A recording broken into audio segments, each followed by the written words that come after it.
muito obrigado pelo convite para estar cá presente. Eu julgo que é consensual que qualquer estratégia de desenvolvimento para a Madeira e Porto Santo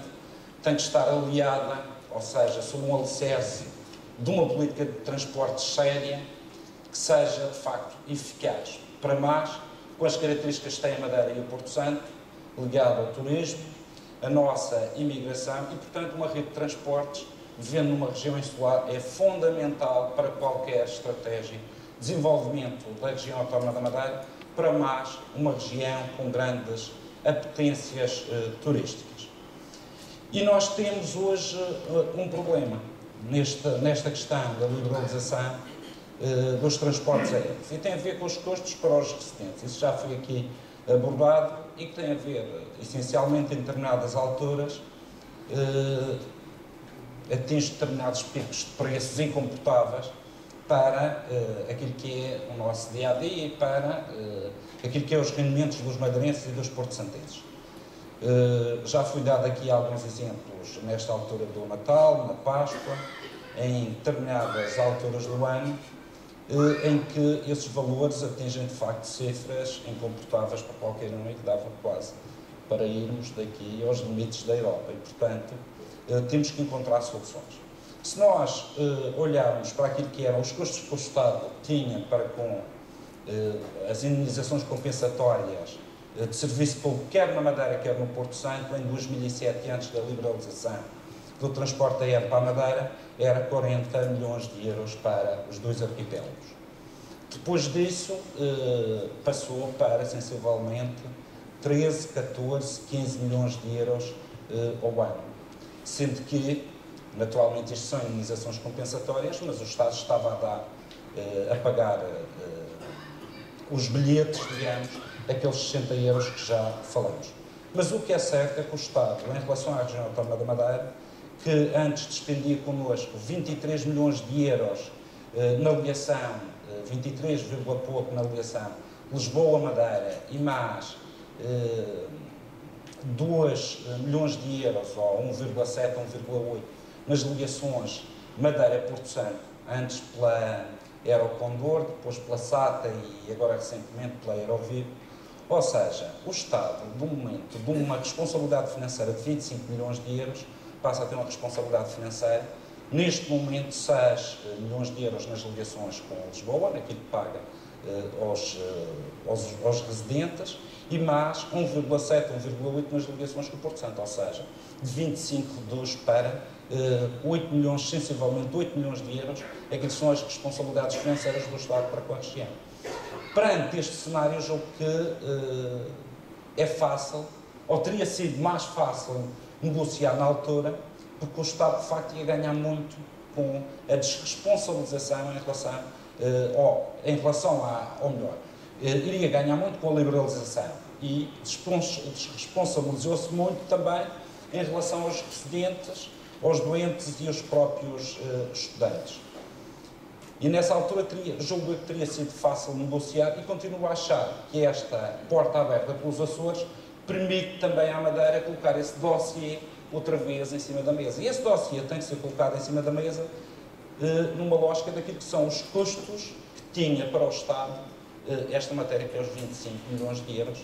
como início de negociação e não os 8 milhões de euros que tem hoje em dia para o Estado. E um modelo que os Açores seguiu, porque eu recordo dos debates que tivemos, o Partido Socialista, que o Carlos já referiu, foi dos primeiros aqui na região a dizer que não concordávamos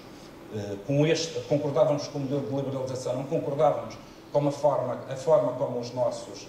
concidadãos estavam a ser tratados, os residentes na Madeira e no Porto Santo, e na altura o debate é que não poderia haver um teto máximo nas tarifas. E eu percebo que hoje não existe, se olharmos em abono da verdade, não existe nenhum teto máximo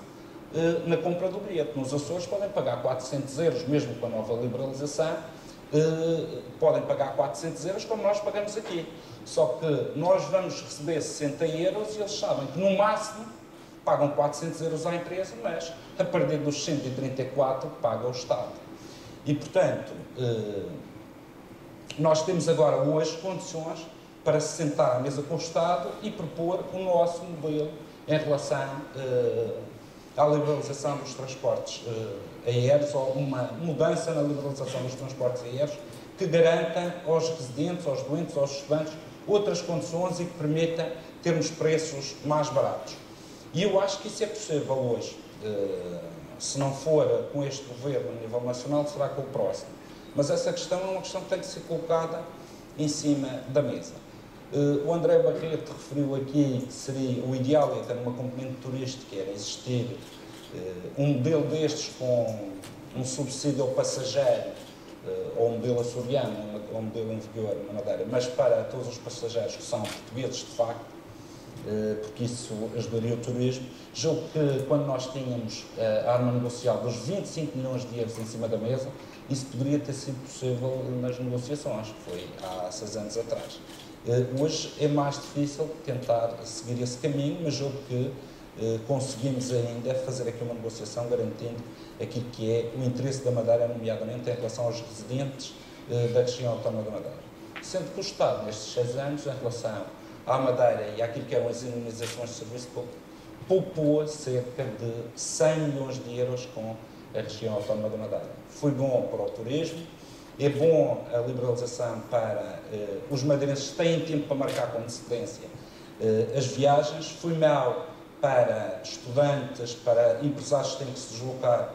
ao continente de um dia para o outro, porque quando este processo se iniciou nós pagávamos 220 euros, como paga atualmente os Açores, há 6 anos atrás, nas ligações com o continente, e hoje, de facto, podemos pagar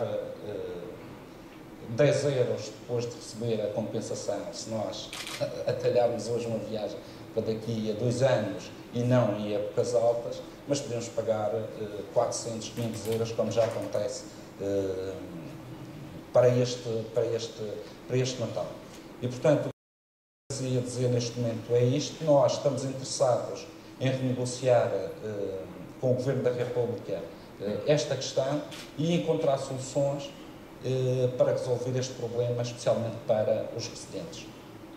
Muito obrigado, Vítor. Hoje nos Açores diz-se que há uma crise no turismo, mas se nós repararmos os dados, as razões dos nossos constrangimentos. E dizia eu que esta nova política, esta nova campanha